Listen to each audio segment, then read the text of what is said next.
Okay. So having a postgraduate education lends credibility to a person putting themselves out there as a biomechanical engineering expert. True? Yes. Okay. And so do you think it's fair for the jury to see what kind of grades that you made? Something that happened in 1993 or 2. That's your education, right? That's part of it. Okay. I'm going to show you what I'm going to mark as exhibit number 13. Okay, sir, I'm going to show you what I'm going to mark as exhibit number 13. Would you see if you had a copy so I can see the post? And I'll represent to you, sir, that I went and I got your grades from when you went to A&M and you did your undergrad, and also that's where you did your graduate work, right? Yes. Okay. Are you able to see this, sir? I am. Okay. So looking at your transcript here, you agree that you only took one course that's entitled biomechanical engineering. Yes. And when you took that one course, you scored a D, didn't you? I did. And then when you went and did your graduate work, which was in biomechanical engineering, is that right? Yes. Let's see what the courses were that you took. Got to turn to your licensing information for that one. I'm going to show you what I'm going to mark as exhibit number 14. So you did your undergraduate, and then you did your graduate work. This is the list of your graduate courses, true? That doesn't look like all of them, but they're there.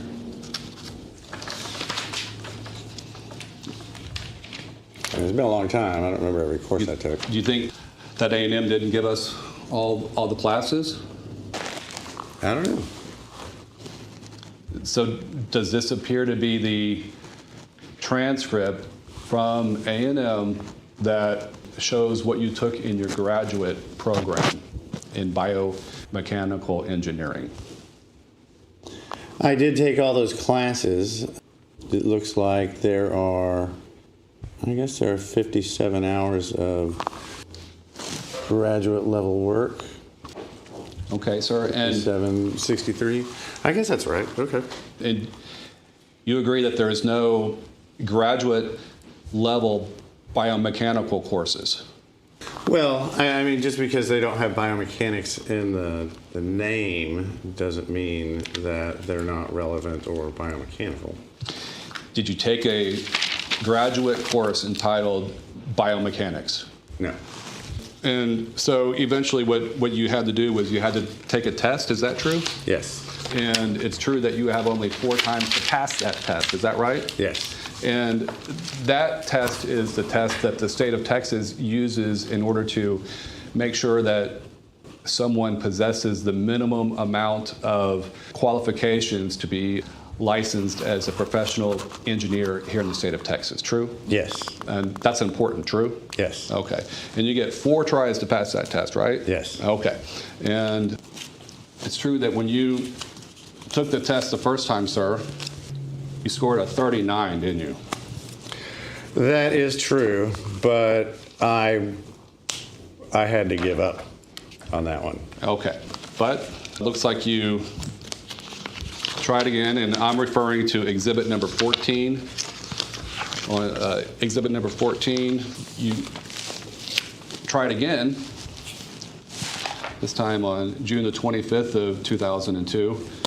But this time, you failed again and you made a 67, true? That's true. I went and studied the areas that I was not familiar in or schooled in from the first exam. And then, still on exhibit number 14, you went and tried it a 3rd time, didn't you? I did. You failed it again, didn't you? By 1 point. By 1 point, okay. And then, what I understand from the documentation is that you took it again for the 4th time, but on that 4th attempt, you walked out during the test. No, I passed it on the 4th time. You didn't walk out during the test one time? The first time. Okay. Okay, so then you eventually did pass the exam on your last try, is that right? Yes. And that time, you scored a 72, right? Yes. And the minimum passing score is 70, true? Yes. Let's talk about your choice of the maximum speed for the produce truck. Where did you come up with the 10 miles per hour as being the maximum? So I ran that through PC Crash, the simulation program that I used to study this accident.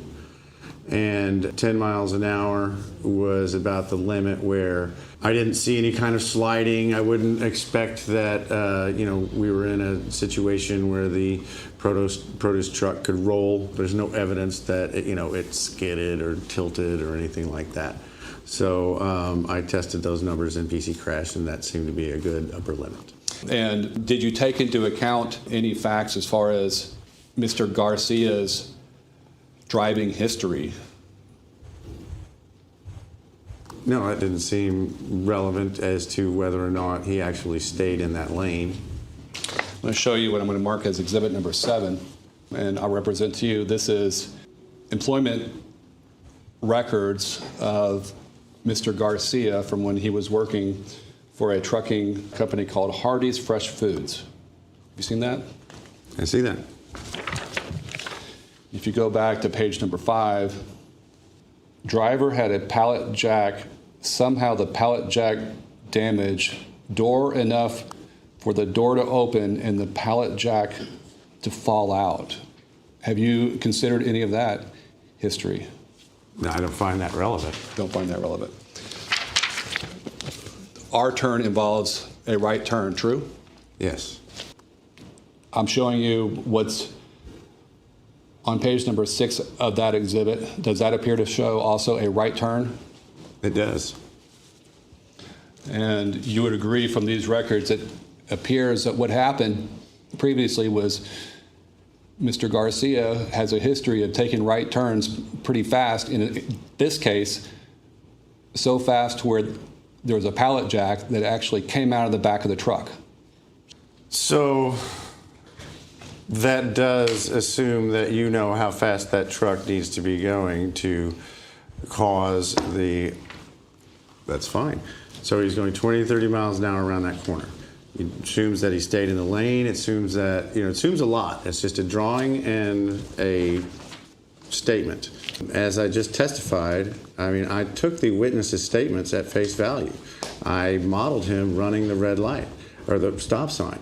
I modeled him going as fast as he could to do what they say he did. So I considered all that. You may want him to go faster, but I'm sorry. That was a fair engineering and worst case scenario. Objection, non-responsive. You would agree that in the paperwork that I just showed you, it showed him taking a turn at 25 to 30 miles per hour. I believe he stated that he thinks he did, yes. And it was a right turn, just like what we have in this case, true? Right. But it doesn't infer that this one was at 23 miles an hour. I'm saying that it would be important to investigate his history and his habit of driving, true? I already worst cased him. I don't know how his history is going to make it any worse. Did you know that Mr. Garcia failed to go get a drug and alcohol test after this crash? No.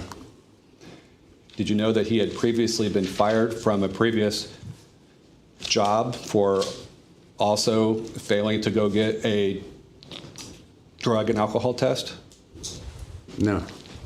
Okay, sir. While we were on the break, I just had a chance to further read this article that you're relying upon. And it's your testimony that you're relying upon it for the lane change portion of the study? Yes. Okay. So let's talk about the lane change portion of the study. So this was, again, a study conducted using semi-trailers. Is that right? Yes. And it was on a freeway in San Francisco. Is that right? Yes. And so in this study, what would happen is that a lead vehicle, which appears to be a 2003 Honda Civic, would drive in front of the 18-wheeler and change lanes into it, or into the same lane in front of it, and then slightly slow down, observing if the 18-wheeler then changed lanes. Yes. That's not like what happened here in this case, is it? That's not how I used it. Was it like, is this how it happened here in this case? No. And it's true that when the 18-wheelers were changing lanes in this case, it was not an emergency situation. That's true. Okay. So how is it that you used this article? What did you rely upon? I mean, it wasn't an emergency situation, I don't think, in this accident either. But the reason I brought this piece of research with me is that lane change behavior, it is lane change behavior in a commercial vehicle. And so it provides some sort of reference, because in my actual modeling using PC Crash, when we get to that, I used what PC Crash calls the abrupt settings as far as a lane change. And so in my modeling, in order to worst case this, to take in consideration the highest speeds and the largest amount of impact that could have happened during this accident, so that, you know, all of these things that we don't absolutely know are covered, I made my lane changes really abrupt. So abrupt that in many of my simulations, the commercial vehicle, for which there is no evidence of doing this, actually went up onto the median as well as your client's vehicle. So in those instances, I had a lane change of about 4 to 5 seconds, which is a very rapid lane change. So as a reference, 6.77 seconds for a semi-trailer is a typical lane change speed. In this study that you're referring to, what you're talking about is a lane change where a truck is coming down the freeway and it changes lanes into the next lane, true? Yes. Okay.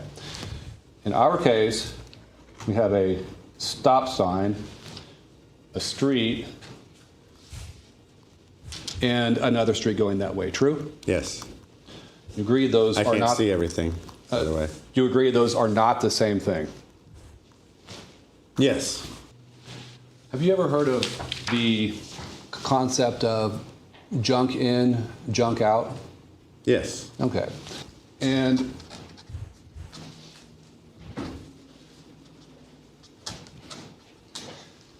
that means that if you put in input that is junk, it doesn't matter how good that your computer program is or whatever model is, the result that you get is also junk.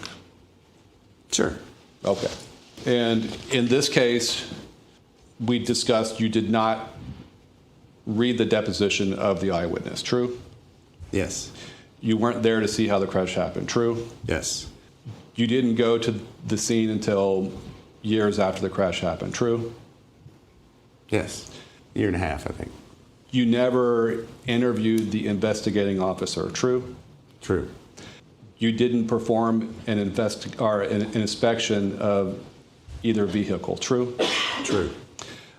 You didn't take any measurements from the vehicles, true? I mean, I have their dimensions, but no, I didn't take any measurements. You didn't measure any crush damage on either vehicle, true? True. You didn't take any measurements based upon skid marks or any other evidence that was on the scene shortly after the crash, true? If there even was, which probably there wasn't, but no, true.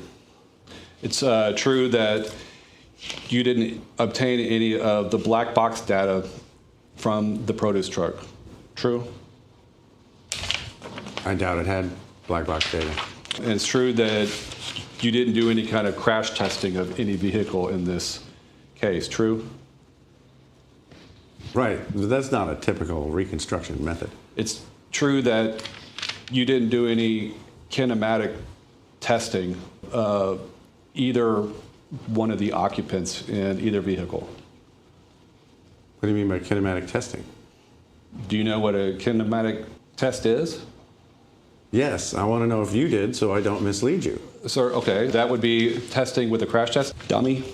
No, I have not done any testing with a crash test dummy. Okay, so when I asked you that question, you knew what I was asking you? No, I did not. Okay, do you know now? I do. Okay. And it's true that you didn't interview anyone who repaired Mr. Anderson's pickup truck, true? True. It's true that you didn't interview anyone who repaired any of the damage to the truck.